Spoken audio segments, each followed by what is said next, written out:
Hello mga kaibigan.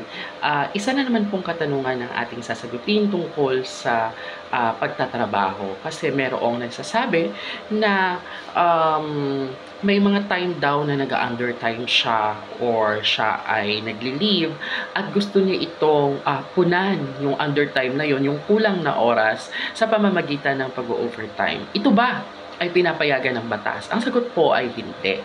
Kasi ayon po sa Article 88, undertime is not offset by overtime.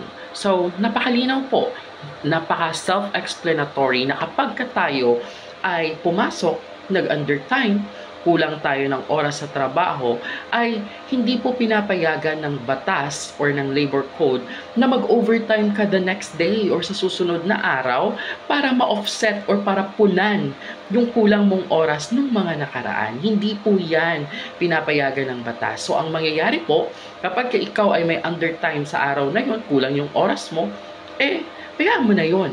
Undertime na yon. Pero kung gusto mo mag-overtime at allowed naman ito ng kumpanya, di overtime.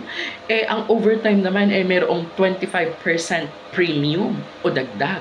So, bakit mo pa kailangang ihabol yung oras mo doon sa undertime mo or punan yung oras na nawala doon sa araw na nag-undertime ka galing sa iyong overtime? Kailan mas mataas naman bayad ng overtime kasi meron itong 25% premium.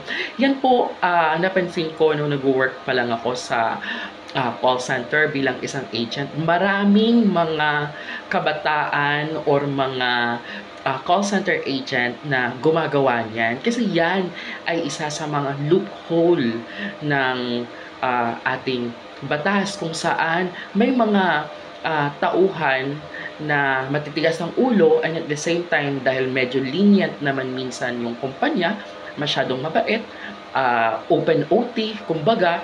So, ang ginagawa ng mga ahente, sila ay papasok ng papasok araw-araw kahit na day off nila. Papasok sila ng araw ng kanilang rest day, mag-overtime sila for the whole 8 hours. Pagkatapos, pagdating ng Lunes or ng regular work days nila, yung scheduled, dun sila mag-absent. Yun yung ginagawa nilang day off. Kasi, ang naiisip nila, kung sila ay a-absent at gagawing day off yung absent na yun at pinayagan naman ng kumpanya, di makakapagpahinga naman sila at least once a week.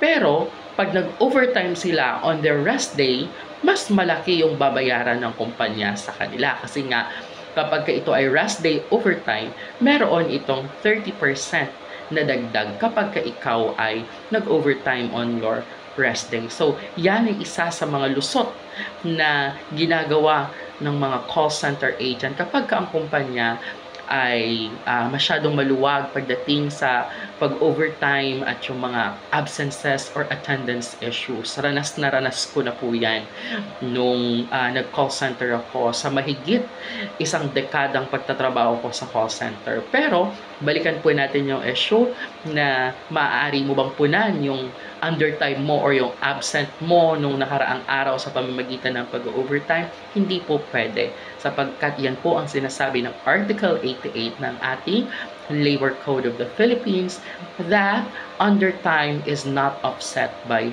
overtime. Yun lamang po, naway may natutunan tayo sa araw na ito at maraming salamat.